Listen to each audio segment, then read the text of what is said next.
This is Let Me Sum Up, your regular deep dive into recent reports on climate and energy. I'm Luke Menzel, recording on Wurundjeri land, and I'm joined today by my two co-hosts. Global Vice President for Marketing and Extortion, the Let Me Sum Up podcast, Frankie Muscovich. Hello, Frankie. Good afternoon, gentlemen. I am joining you as usual from Gadigal country, and am very pleased to report, although I don't know this is in my own self-interest as Global VP for Marketing and Extortion, but the Sufficiency movement is winning compared to the Abundance guys, at least in the arena of LMSU-themed T-shirts. Whether that claim can be made more broadly across the current zeitgeist, well, that's kind of hanging in the balance there, isn't it? But I, for one, am maintaining my call for more sufficiency now. Well, except we're not selling more Sufficiency now T-shirts anymore, but we are selling Abundance T-shirts, and it sounds like you're running some sort of competition to see which zeitgeisty idea is winning in the T-shirt stakes. I was, I have to say, pleasantly surprised by the number of people that ended up buying a More Sufficiency Now T-shirt.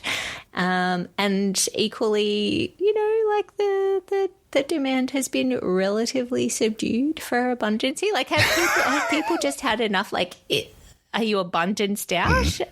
Maybe LMSU listeners aren't abundanists. Maybe the T-shirt isn't enthusiastic enough about the concept of abundance and is poking fun at the whole thing. Should we reveal what it says on the Abundance T-shirt? Because I don't think we've actually shared that with our listeners yet. We didn't. We just pointed them to the merch page and said, go figure it out for yourselves.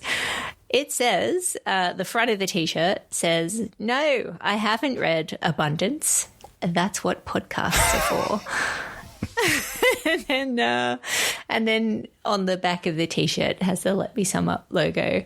And that was really in response to, I don't know, like all three of us have had various chats all over the place on Abundance, and keep running into people saying, "I haven't read it. I was just listening to your podcast about it." So that is true. That is true. Well, if you want to put your finger on the scales of this sufficiency versus abundance runoff, you can, of course, go to letmesumup.net and grab yourself an Abundance T-shirt.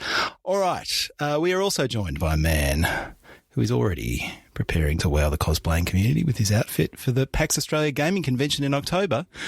That man is Tennant Reid. G'day, Tennant. And coming to you from Ngunnawal country, non-duplicatively today, yes, I've discovered the downside of being prepared early for cosplay, which is that you then face the temptation to just keep getting more ornate, adding more elements, going, "Ooh, if I can get pieces of a wizard staff 3D printed, I have time to paint them between now and PAX." So who knows, perhaps I will have discovered how to cast actual magic by October and be fireballing my way through the convention centre just for verisimilitude. This obsessive attention to detail is very unlike you, Tennant.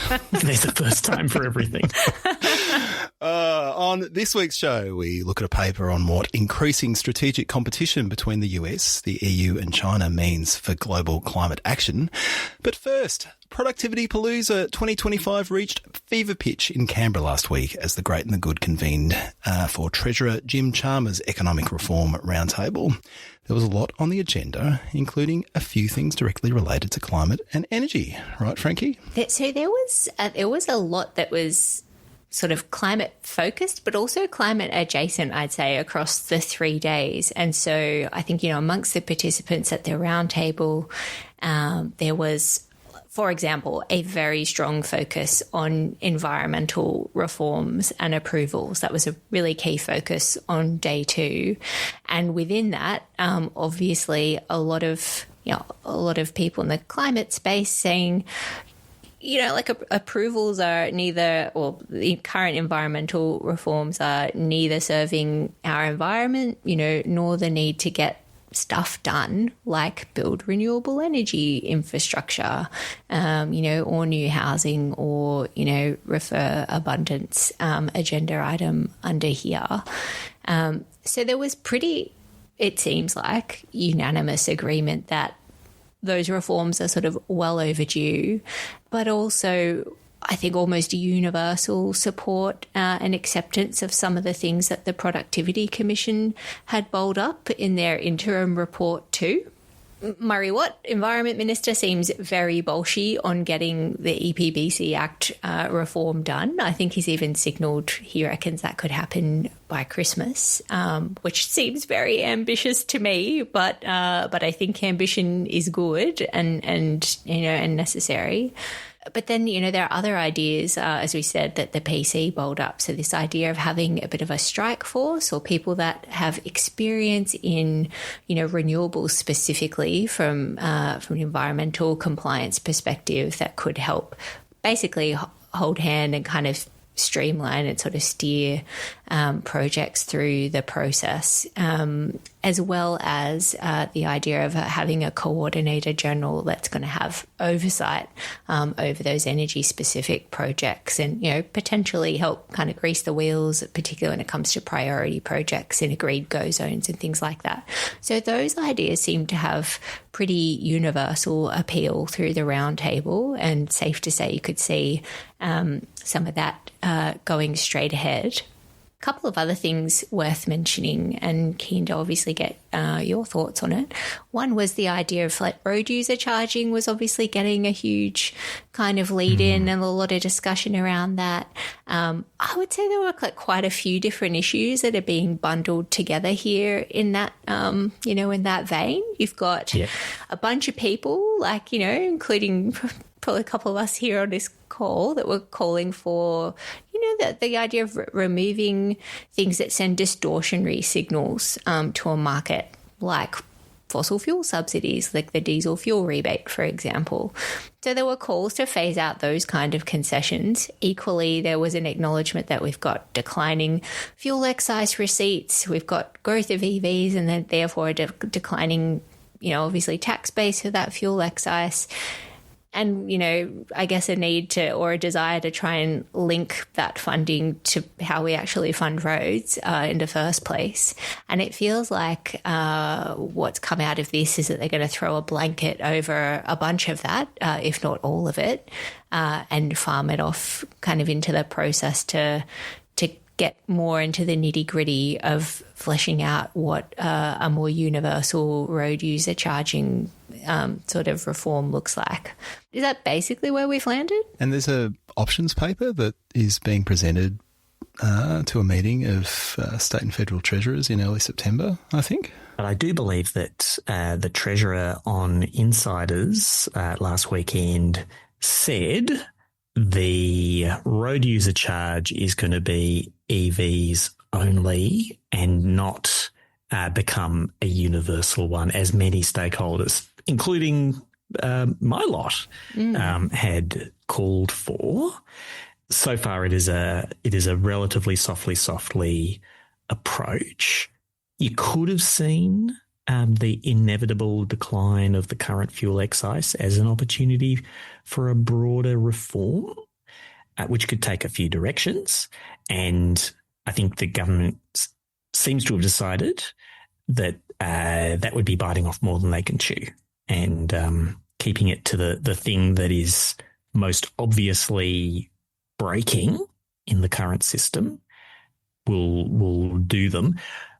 Now, is that going to be a lead in the saddlebags for a really old-fashioned transport metaphor of the shift to EVs? You've got this road user charge making it a little bit less attractive to switch to an EV than it is today, where you dodge not just the fuel cost, but the fuel excise cost. And I guess at the margins it will. But there's no indication of how large that charge will be. There's a vehicle efficiency standard that will be shoving pretty hard in the direction of lower emissions cars, which the cheapest way to have a low emissions car really is a battery EV.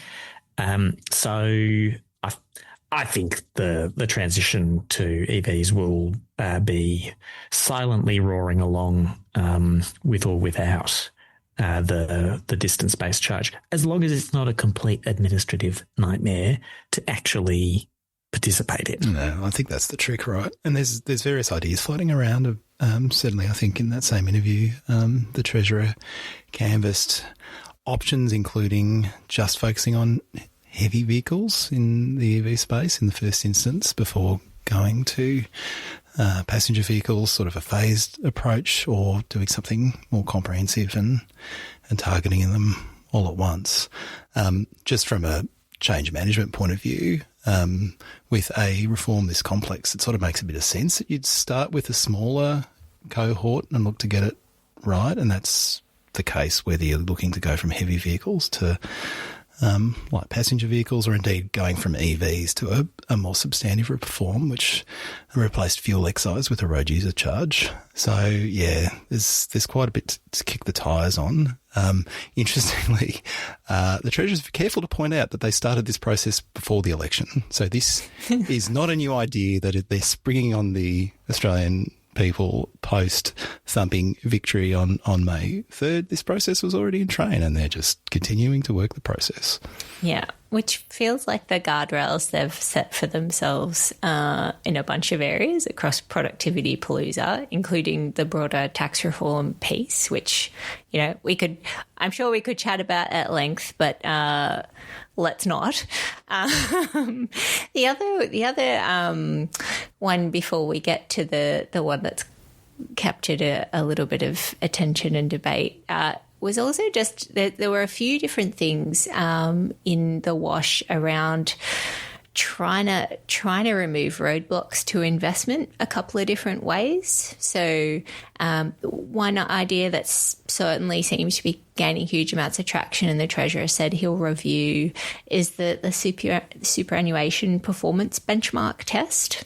And, you know, that's sort of been, well, kind of criticised in different ways from different camps, but at a really high level, there's a view out there that the requirements are, you know, so strict that it means that super funds in Australia are really not able to invest in projects that have a slightly higher risk profile.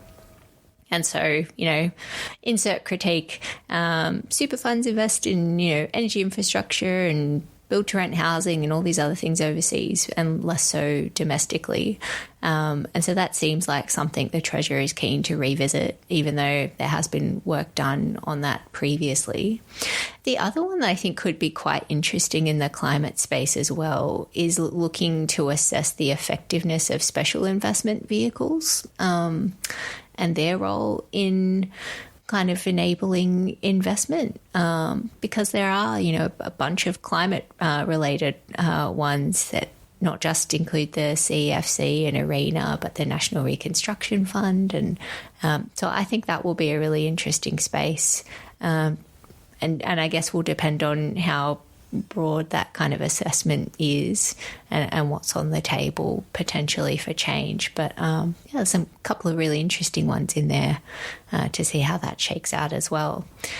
But then there was the one that got at least a couple of co-hosts on this podcast hot under the collar. Luke, what was that? It's a dose of gamma rays that had you both hulking out, wasn't it? Yeah, so this was the idea that we should be pausing the National Construction Code as some sort of productivity enhancing measure. The idea being the complexity of dealing with constant code changes was hampering the rollout of housing stock. Seems like a good idea, right? No one would argue with the proposition we shouldn't be removing regulations that are hampering the rollout of housing stock in the midst of a housing crisis. Only problem is it's a total furphy that caught fire due to this abundance-fueled fever dream that has swept Canberra. And that's why I could be found on social media last week calling this the most boneheaded so-called productivity measure going around, the economic reform roundtable, it wasn't a serious productivity measure. It was a vibe. I mean, seriously. Yeah, and look, I mean, I would have shared that vibe last week. I also, maybe need to remind listeners that I, for the sake of good governance on this here pod, wear a couple of different hats, and I have been for a little over a year on the board of the Australian Building Codes Board. So, take my comments or leave them as you see fit with that in mind. I do wonder, so, I mean, just on a personal level, I was pretty pissed off with the media media and just framing and treatment of, the NCC as a roadblock to productivity. I would remind people that the National Construction Code was a productivity measure introduced in the 1990s to stop states and territories from going off on their own and writing their own version of a building code. And how did that go? That bit in particular. But that's precisely my point, Tennant, because if we're being actually real about one of the, the things that could be done to really make sure that the promise of having a national construction code and the productivity benefits that would flow from that are actually realised, as if you didn't have thousands of variations to the national code that are adopted at a state level, and that has been persistently very hard to address over many years with just, individual jurisdictions kind of wants and needs winning out, and, they're able to do that. On a bit of reflection, I do wonder if this is going to eventuate as more of the impact is in the headline and not necessarily so much to do with the substance of what happens from here on out. I do think that's an open question. I don't know how many of our listeners are close observers of the National Construction Code and how it's been reviewed or not over the years that have happened. But, I guess what Claire O'Neill has said is they're going to pause further changes for housing until the end of the period of the Housing Accord, which is 2029, except for changes that are deemed necessary from a safety perspective. The next revision of the NCC wasn't due to happen until 2028 anyway, after the current version is finalised, whatever that looks like, and we can circle back to it. But even though we've notionally had a 3-year review cycle since 2019, it's not been implemented on that time frame anyway. So I wonder, I think expectations had been set for a little while that a 2028 code was probably not going to be delivered in 2028 anyway. And so I do wonder if ultimately we might end up somewhere around the same position anyway, which is around the 2030 mark, seeing changes again to homes. I do just wonder how feasible that's going to end up being in the end, because the pattern that we've seen over the last sort of 10, 20 years is that when problems come up, and they invariably do, they've been given to the ABCB to deal with. It's happened with enforcement and compliance of the National Construction Code. There have been a whole range of issues, combustible cladding, all the things, and don't always have just a safety element to them. So I do wonder, to what extent that kind of complete freeze, with caveats, is actually, going to be held to that. And I just think, I do just want to reiterate, I really think it's sort of cynical and really boneheaded to call out the energy efficiency changes as being the thing that has a cost impact. There are a lot of other things that go into the NCC, and they all have various costs, but energy efficiency is one of those ones that has the clearest kind of demonstrated benefits back to ultimately the people who own and live in these structures in the longer term, which are Australians, households. And And I just think it was really cynical to point out those changes as specifically being a handbrake on productivity. That's actually the opposite of what will happen. Frankie, is it fair to say that one of the major themes that seems to underlie the hostility of some people to the energy changes in particular is a feeling that those changes make life that bit harder for people who want to install gas appliances in new houses and have gas connections and just keep on gassing it up? Is that what is going on in a chunk of that hostility? I definitely think that's a part of it. Like, I do think chunks of industry that are resistant to change almost regardless of what that exactly looks like.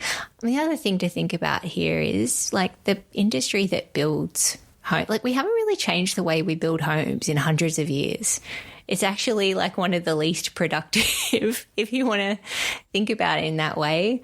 Kind of like it's ripe for a form of disruption in that, the promise of modern methods of construction and prefab, should be an area of opportunity. But it also has meant that because we've been doing it kind of the same way, it's actually a very localized kind of trade. So you've got lots of small businesses around the country that are ultimately delivering a lot of the housing. And I think it's right that they're sort of constrained with how much they can focus on change and things like that. But there absolutely has been a very concerted, lobbying effort by the gas industry to counter changes to energy efficiency that would see, just because they are more energy efficient, more adoption of heat pumps and things like that.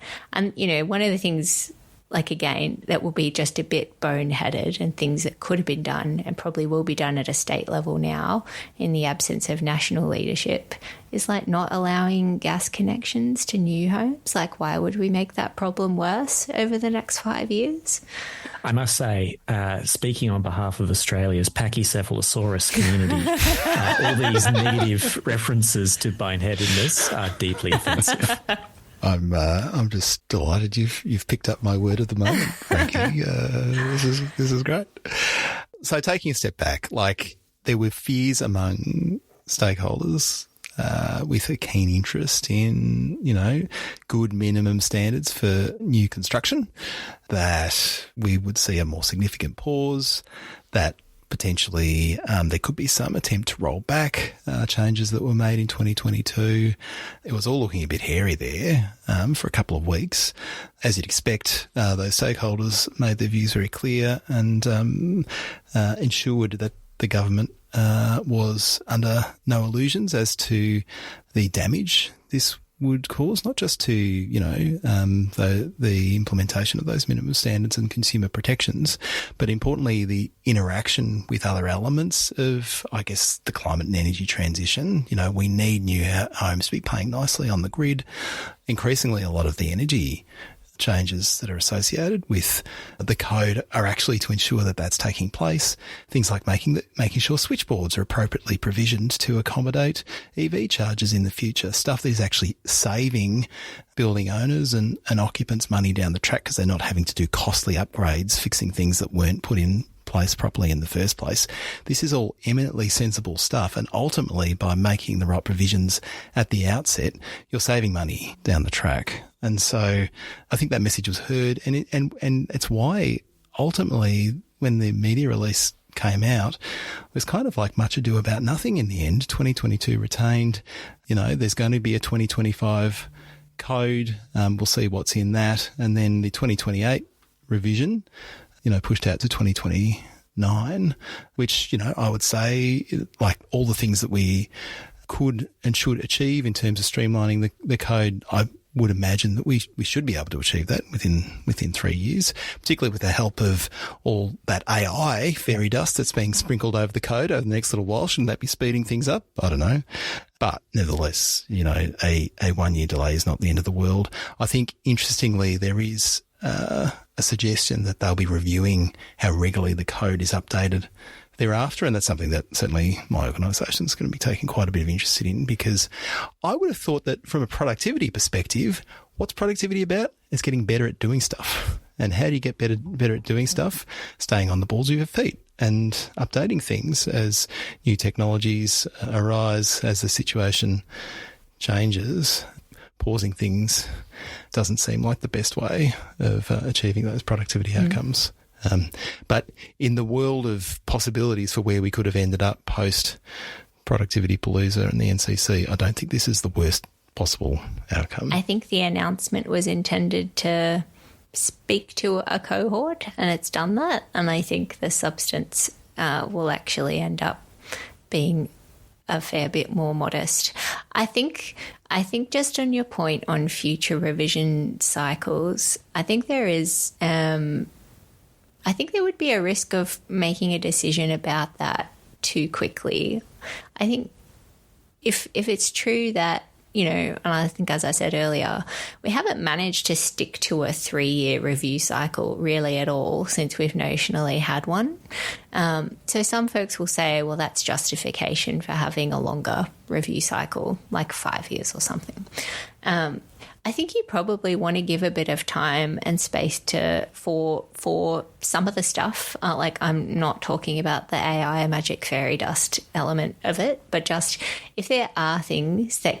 What is this lack of confidence from both of you in productivity enhancing power of hallucinating models? I think... No, don't answer that. Carry on. Yeah, no. Can't go down that rabbit hole today. We don't have time. A future chat. I think you would want to allow time and a bit of time and space to see how, you know, any kind of reforms on just accessibility of it and how you know, the sort of current code is being picked up and worked with by the industry could enable the retention of a 3-year review cycle, or, you know, or something. Like, I think making a decision about that right now, if the current kind of zeitgeisty gripe is it's too frequent, but here we're going to make all these changes, doesn't really make sense to me to make a call on how frequently you would upgrade things into the future just yet. And to be clear, the reason we're talking about AI is because this was called out in the press release as one of the key measures that the government would be pursuing, leveraging AI to look for opportunities to streamline the code to make it more user-friendly. We'll see how that effort plays out. How many B's in building code? Let's ask ChatGPT-5. So I just reflect on the fact that in 2019, the reason we went to 3-year cycles was to support industry, so that the code wasn't constantly being updated. And that seemed like a reasonable measure to me. But like, if we're continuing to push it out and push it out and push it out, one of the byproducts of that is that necessarily the updates, when we get to them, have to be much more substantial to keep pace with changes in technologies and practices, right? And that's not necessarily easy for industry to absorb either. So there's a balance point here, and I suppose we'll continue the conversation. Perhaps we can, you know, just put a pin in it, Frankie and Tennant, and once we've emerged from this abundance-fueled fever dream, everybody will wake up, have a big drink of water, maybe one of those fizzy Panadol things, and approach the whole topic with a little bit more sensibleness than they've approached it to date. Shall we chat about a report? I guess. Yeah. I wasn't finished. That's okay.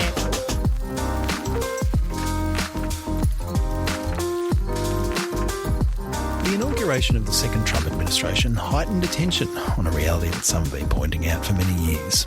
The era of US hegemony in global affairs is behind us, and for the first time in a long time, we find ourselves in a multipolar world of great powers competing for strategic advantage.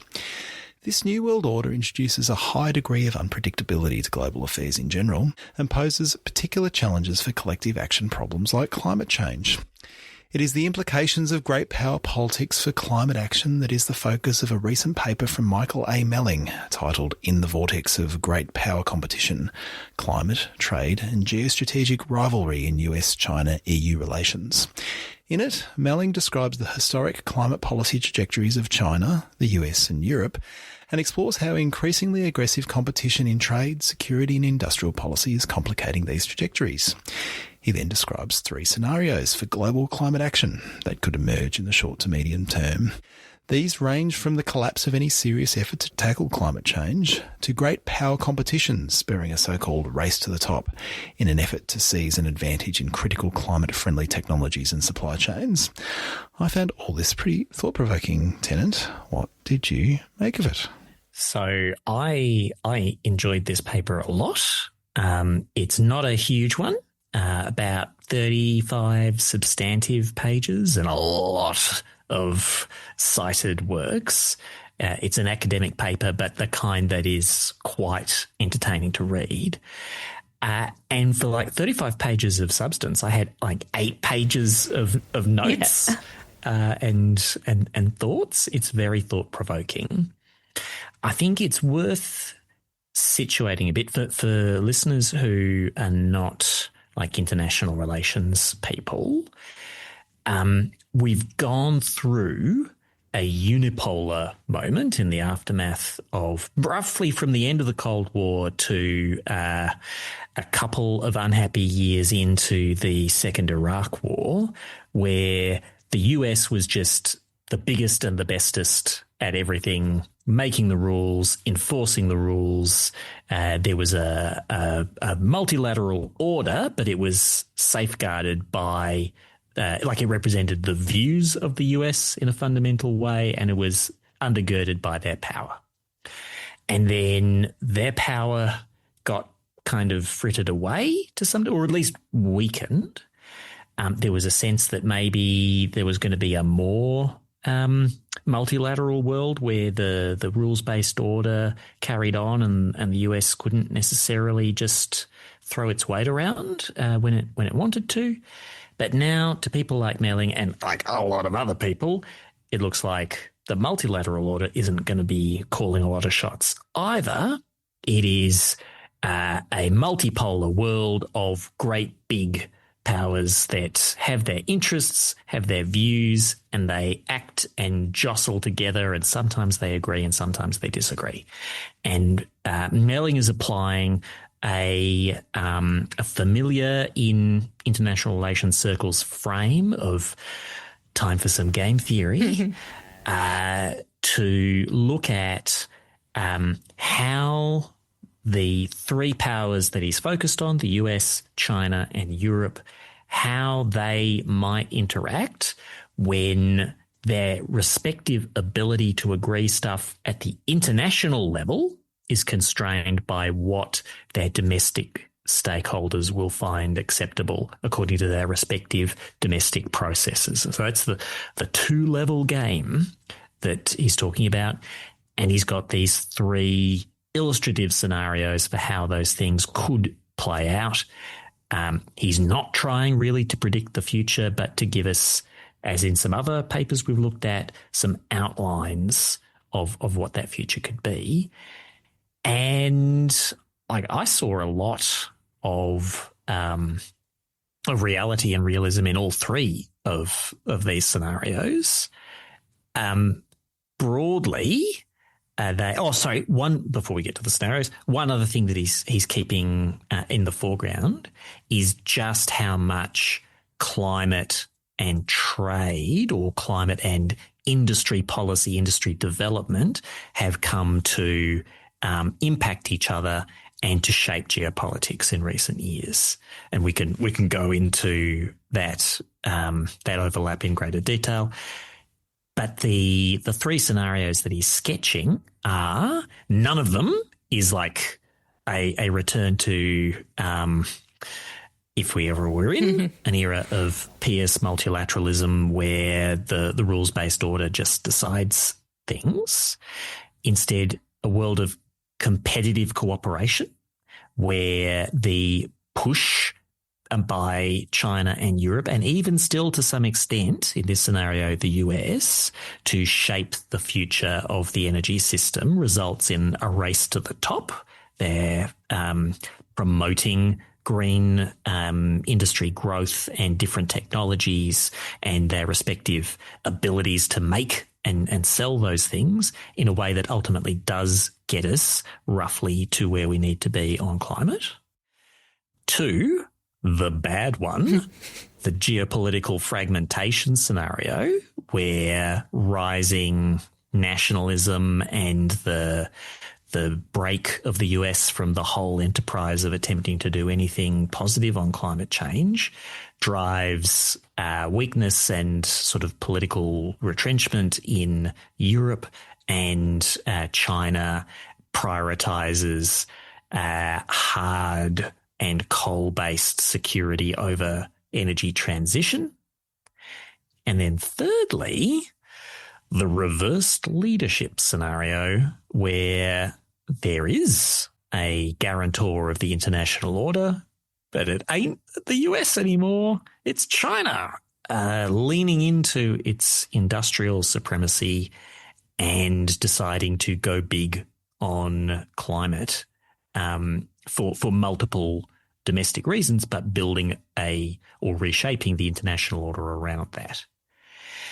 And then there's some recommendations of like what we should do in the light of all that, which like different bits of advice for the US, the EU, and China. But he sums up some major developments in those 3 economies. Should we review like what's going on there, or jump to what he thinks are the shapes of what could happen? I was most intrigued by the 3rd scenario, I have to say.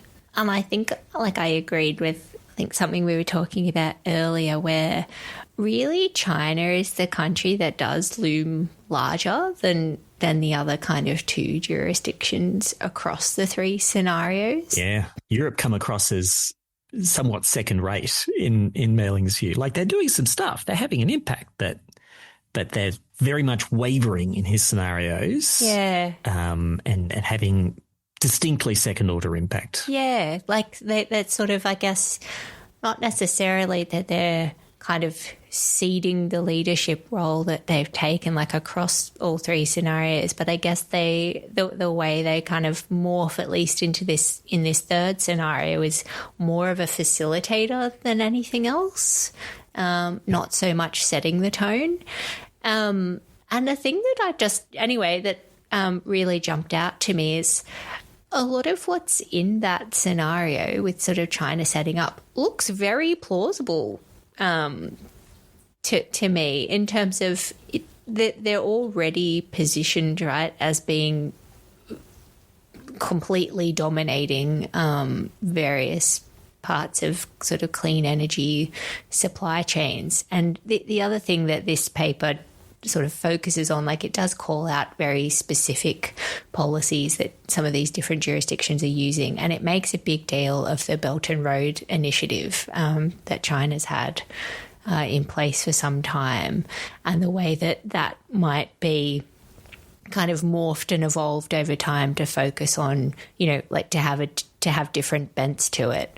And that, like in that 3rd scenario being talked about, where China becomes the jurisdiction that's sort of setting the benchmark and becomes the world's first electrostate, I think they called it, the first of the big powers to completely remove the reliance on fossil fuels and effectively electrify their economies. Yeah, and in contrast to the US under current management, just completely pulling back from efforts to decarbonise and going full petrostate, at least in the 2nd and maybe even the 3rd scenarios. So the key to that scenario is the idea that China's got all this stuff to sell, and they really have locked up a whole bunch of clean technology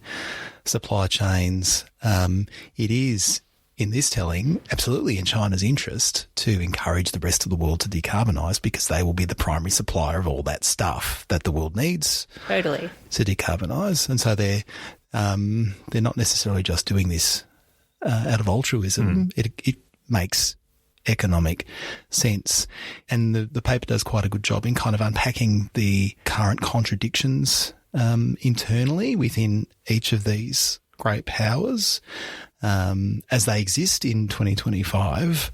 And in China's case, it's like the preeminent nation for both, exporting clean technology, but also the rollout of new renewable capacity. But simultaneously, the world's leading country in terms of the installation of new coal capacity, which puts them in this strange position in terms of global multilateralism around climate policy, with some sort of hailing them as the saviour and others pointing to them as the villain. In this scenario, they make a choice and they decide to be the good guy.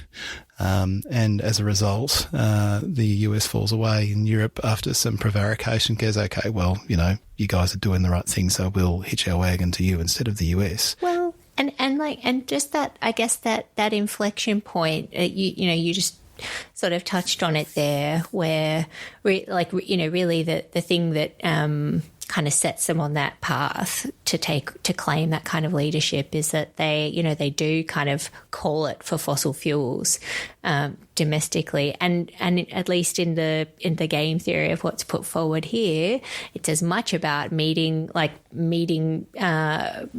domestic needs around air pollution and things like that, as well as, and I wondered to what extent this contributes, this pressure that China will have, and it's going to be fascinating to see to what extent does their economy still look to, basically depend on export trades versus that kind of gear shift towards more domestic consumption.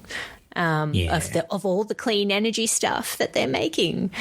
And to me, that's like the really fascinating bit in that scenario that, we can and maybe should be looking for those indicators, from now. Yeah. So there's so much here. And like we could talk for a long time about the United States and the European Union's internal dynamics, but China shapes up as the biggest and the best in many things now too. The chart of clean energy related patent generation by different economies was just staggering. How much and how fast China has come to dominate that, and that suggests decades of Chinese technology, Chinese businesses being at the center of those industries, even if there is a substantial shift, as contemplated in some of these scenarios, of Chinese production overseas, investment by Chinese businesses either in Europe and maybe even America to get around the animus against Chinese origin exports, or in third countries that have friendly relations with both. One, we're going to know some of this in like a month or so, probably, given that China is going to, like many other nations, including Australia, make an announcement about its next nationally determined contribution, and maybe say that they're peaking early, like that they have already peaked their emissions towards their existing 2030 contribution. The second thought here is there have been people calling in China and outside of China for years and years for a rebalance of their economy, which has a very unusually enormous savings and investment emphasis towards more consumption. If and when they do that, like that's a huge economic event for everybody if that happens. That may mean less of the pressure on all kinds of industries elsewhere including clean energy industries, from Chinese producers. It might also mean a manufacturing recession inside China. It might mean recognizing a bunch of bad debts to companies that are profitlessly making all kinds of goods currently. It might slow down some aspects of energy transition if there's not just an ever-growing and profit-ignoring sector cranking out more solar module factories and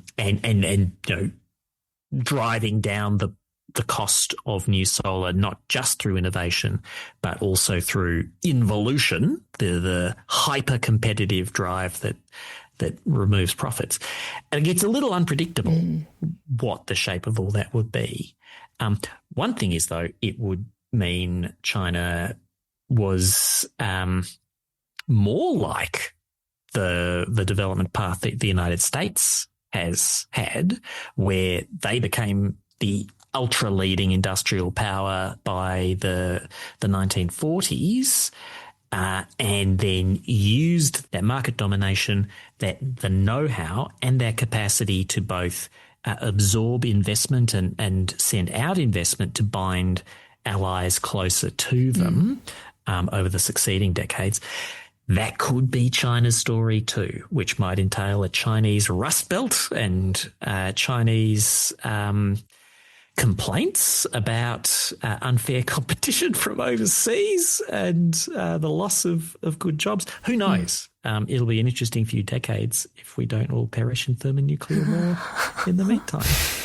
I'm really keen to not explore that particular eventuality, but I am that's kind of why I brought up the Belt and Road Initiative, because you could see that morphing into like a kind of a broader campaign of China's over time to, obviously build influence, but you could use some of that in the context of friendshoring too, from a Chinese perspective as well. Which seems to be, sort of like the start of what's contemplated here. Like, I think, one of the sort of central concepts that's being explored in this paper, which is this kind of reality of all these actors kind of profess it, have a commitment to decarbonisation, but at the same time, they're but they're all manoeuvring to make sure that transition is going to happen on their own terms. And I think, and without exposing themselves to kind of strategic dependencies that they feel are not going to be tenable. Yeah.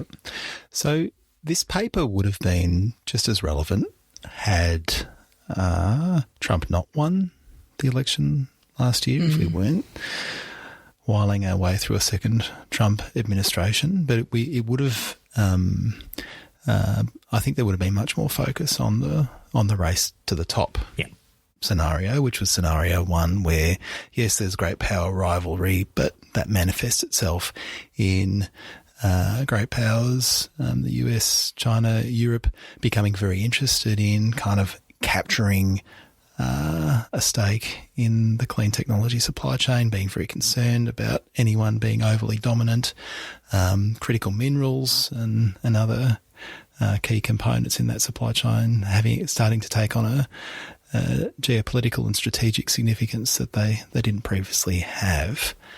But the fact is that Trump did get elected last year and has continued, if not supercharged, a dynamic which Melling notes on the way through, which is just the US has been flip-flopping on climate stuff for 30 years now, right? They're just flopping harder these days. Belly flopping into the pool. Well, yeah, to more extremes like each time. But and maybe I'm looking at you, Tennant, as the resident game theory expert. You take that back. Why would I? You know it's true. The thing that I can't, I could totally see that third scenario being plausible for a range of reasons.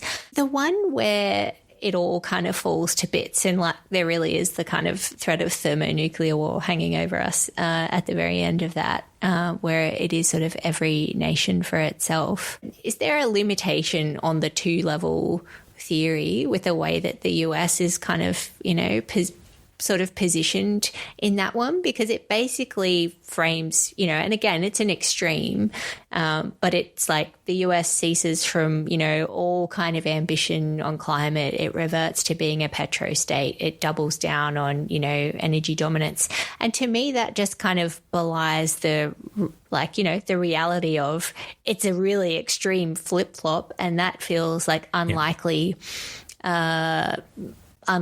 to end or resolve itself in the near term, and doesn't really recognise what happens at a subnational level in the US either. Well, so this is tricky. The US bit of this, and Michael Mehling will have he is a man of the world. I see him at the COP every year. He's got a great paper every year. He knows a lot of stuff, but he spends a lot of time in the US, and the descriptions of different aspects of or potentials for what the US may do in the different scenarios, like they all have the ring of truth from deep immersion.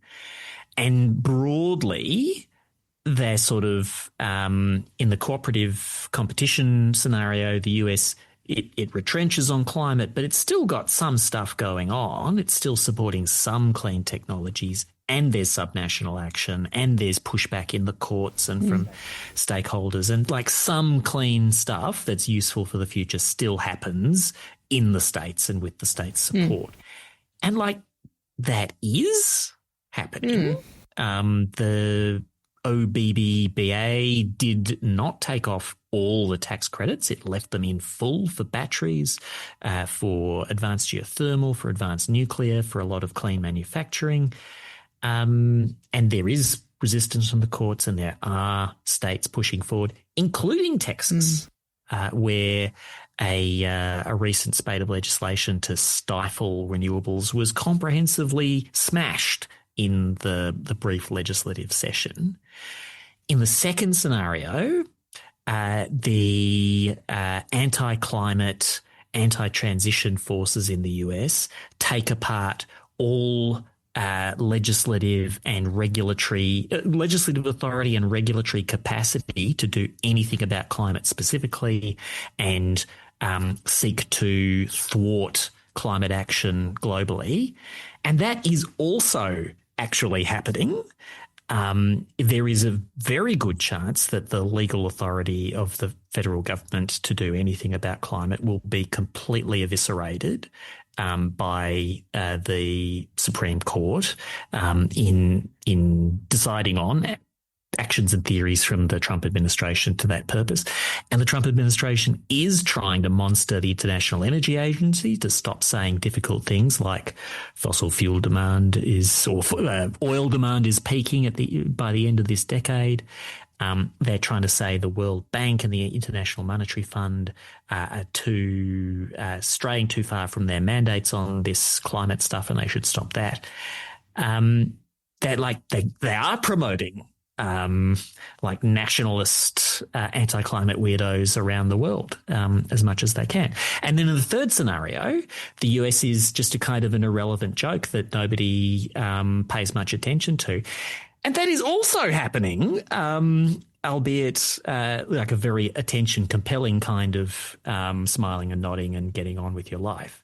So, like, who knows? It is a mess. The push against climate, though, is so comprehensive from, like, the Trump administration is, on some things, is completely incoherent. On trade overall, completely incoherent. Anyone saying there's a strategy is deluding themselves or just, like, rationalizing an increasingly irreconcilable set of actions. But on climate, more broadly, like, they're very coherent. The people who just absolutely loathe and oppose the whole idea of climate action are calling the shots.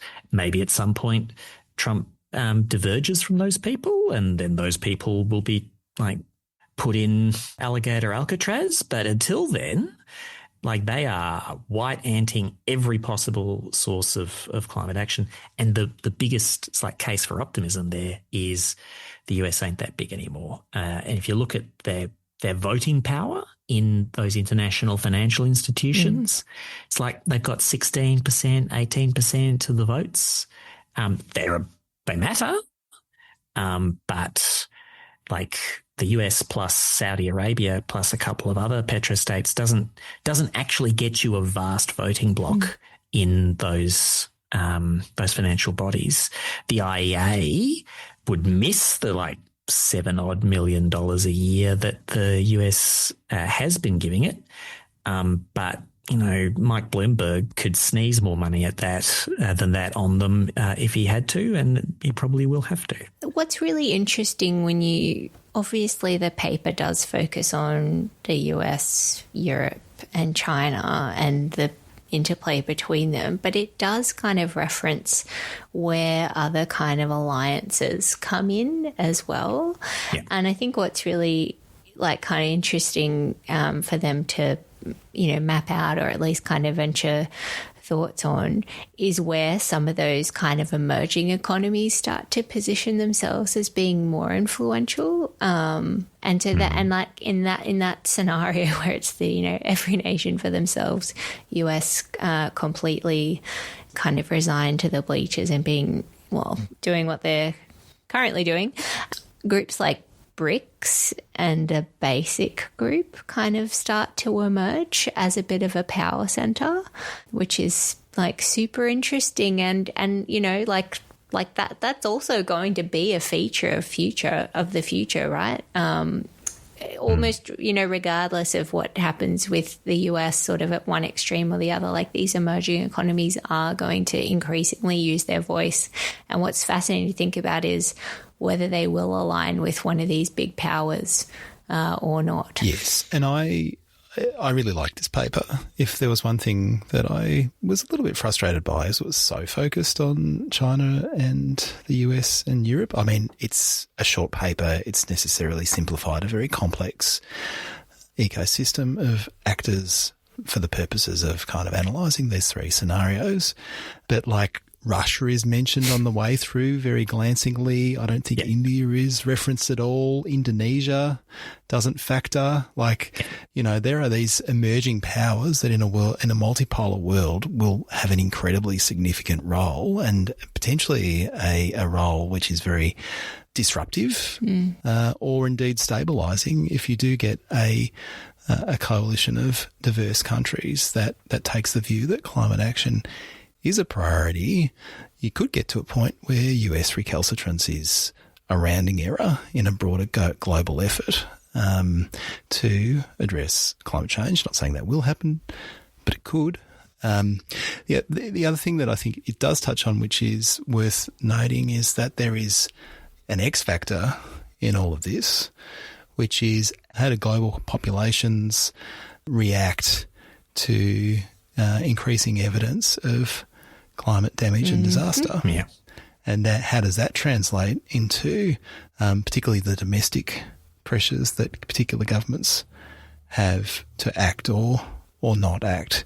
Because that could be quite transformative. Now, there's a big conversation to have about, there's plenty of pretty bad stuff already happening, and you can argue about the degree to which it's moving or not moving the needle in terms of global priorities. There's, in most nations around the world, other things that are higher up the list of priorities than climate change right now, and perhaps that's understandable. But as, the more disastrous implications of climate change become even more of a feature than they are now, that could really shift the dynamic in which all these nations are operating and the incentives for collaboration and focus and investment in these areas. And it's simultaneously true that there's nothing that is beyond the power of the human spirit to ignore or explain away if you're really motivated to do so. And we see some pretty crazy stuff in the United States, or closer to home, with people blaming climate disasters on chemtrails or space lasers. But it's also the case that, a lot of people will react to what is happening right in front of them, and that those disasters will have an impact on average in many places most of the time. That's a thin silver lining on the dark cloud of the harm that we're going to face. But, yeah, reality reminds us to pay attention to it. And I think we should close by noting that it's important to say that Melling's very clear that none of these scenarios that he's laying out will play out exactly as he's laying them out, and that what will happen is there'll be different elements of different scenarios that will coexist. It's going to be a much messier picture.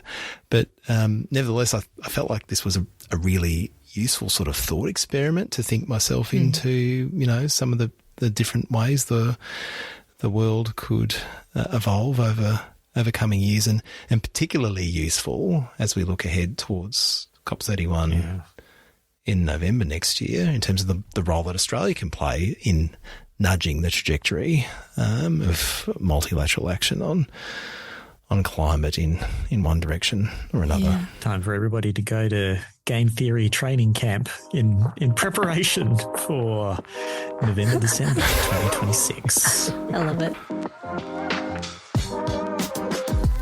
As always, we close out the show with one more thing in which we all share something that is currently captivating our attention. Frankie, what have you got? Well, with the productivity palooza of it all, and just so much coming down like the fire hose at the moment, I almost missed that the Climate Change Authority is out consulting on their 2025 issues paper. Is it a paper? It's like a set of questions. Yeah. Which, to be honest, is like my favourite length of consultation paper. It's only 3 pages. I love it. Climate change? What do you reckon? But useful to put on people's radar, because it is the sort of annual process of kind of flushing out the issues, right? They're obviously looking to shape up their work program in the next little while. It has some things to ask about how well the government is managing, sort of supporting the transition to net zero. It has some sort of specific questions around overcoming green premiums, in the sort of trade space. It asks a few questions about the safeguard mechanism and, reform there. And I think, again, timely, because there's a review next year, and potentially things that come through here from the CCA will feature in that, as well as, again, some points around the deployment of renewables as well. So, there's a pretty broad set of questions being asked there, and just sort of thinking about what's going to happen over the next 12 to 18 months. We're about to land ourselves with a 2035 emissions reduction target, a net zero plan, 6 sector plans, a national adaptation plan. It's going to be plan palooza in September, October. And so, I think the challenge and the opportunity is to kind of harness on what's the action agenda domestically in the lead up to COP31 as well, if we are successful in securing it, because I do there's going to be a big bandwidth issue, and we're going to need to think about what are the couple of things as a country we want to be seen to be leading, and sort of taking the effort to elevate from our domestic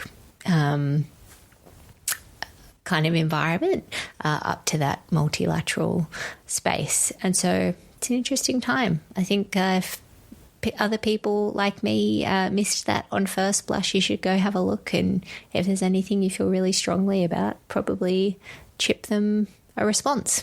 Huzzah.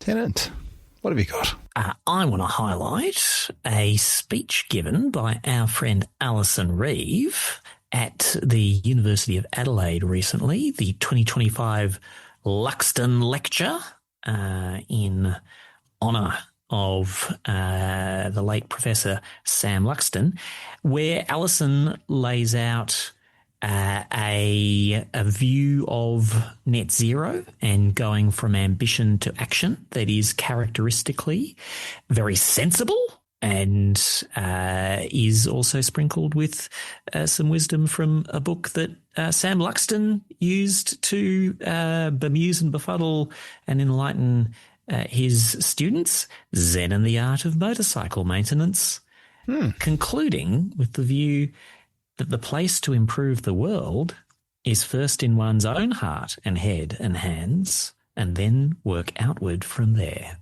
Is this speech available, or is this just something that happened that you're now lording it over? I hope and trust that by the time this goes to air, it will be available.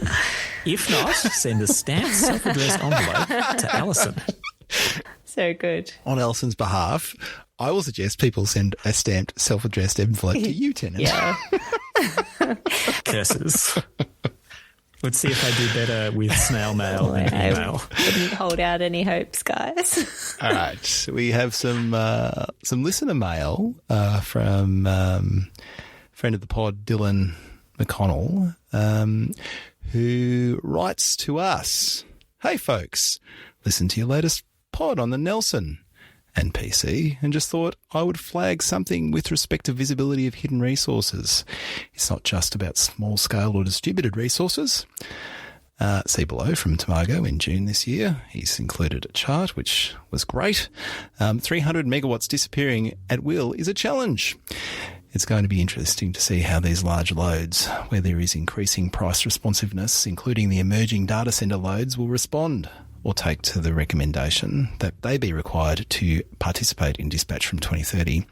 Most commentary, as far as I can tell, has tended to focus on the aggregated resources, end quote, which is a fair cop. We did focus, I think, exclusively on the CER and DER of it all, yep. Tennant, but there is this broader implication of what Nelson's proposing, right? Yeah, absolutely. And while some of the industrial loads are a bit uncertain, there's the possibility, which we might talk about in a future episode, that the AI data center loads evaporate along with the remnants of what may prove to be a bubble. They're going to be very busy sort of processing the NCC. That may be the main work that they get. But there are a bunch of existing industrial sites that have been paying more and more attention to the electricity market and having more visibility of their movements as an argument for it. Those businesses will be a little leery of assuming the same kind of relationship to the market that a major scheduled generator has.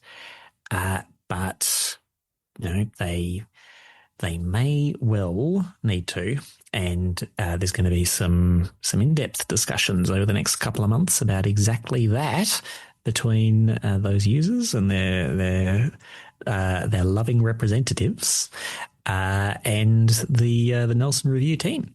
Happy days. Happy days indeed. So thanks for that, Dylan. That was a good pickup. And if you want to share some feedback about this or any other episode of the podcast, you should go to letmesumup.net and click on contact at the top of the page and share your thoughts.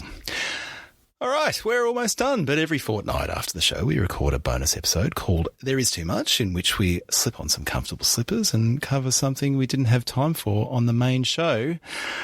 And Tennant, enlighten me, what are we covering this week on There Is Too Much? We're covering ourselves with glory in a short, sharp, disciplined discussion of not just the state of play on the 2035 emissions target, but also our wild arm-waving speculations on what's up with AI and energy and its relevance maybe to the 2035 emissions target. But in any case, short, sharp, disciplined, and essential. Could we perhaps facilitate the efficiency of this episode by asking AI what it thinks about our 2035 net zero targets and sharing that with our listeners? Sounds great. I thought you were going to say Can we ask AI to think about what it thinks the prospects for AI are? In which case, Sure.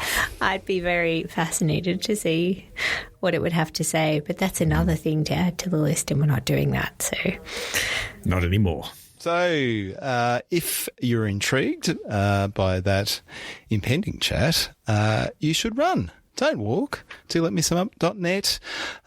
Click on the Support LMSU tab on the top of the page. Sign up for our Patreon, and you too can access that sweet, sweet voco. All right, that is our show for today. This podcast was edited by energy professional and podcast tragic Mark Spencer from Here Media Studio. Frankie, you like promoting things. What would you like to promote today? I would like to hear more voicemails from listeners, actually. Yes. We had, I can't even call it an initial flood. Like, we had a couple. So I think people are so used to bumping into us on the street and giving us, the sort of marching orders on things they'd like us to talk about. We're not able to capture it, for posterity and use on the podcast. So if you, dear listener, have things that you would like us to talk about or thoughts you would like to share with us that you might ordinarily wait for, some happenstance of seeing one of the three of us or more in person, avoid that temptation and instead go to letmesumup.net and click on leave us a voicemail and do it. I love this. I propose that we hereforto refuse to talk to anyone about the podcast or any of their views about recent episodes of the podcast, instead directing them to our website and the voicemail function. Or perhaps even more obnoxiously, we could whip out our phone and get them to record. That's actually where I was heading with that. Fear not. If you don't know how to navigate to our website, when you next see us, we'll do it for you. All right. I'm looking forward to that flood of voicemails. But in the meantime, for Frankie Muscovich and Lieutenant Reid, I'm Luke Menzel. Thanks for listening, and we'll talk to you again soon.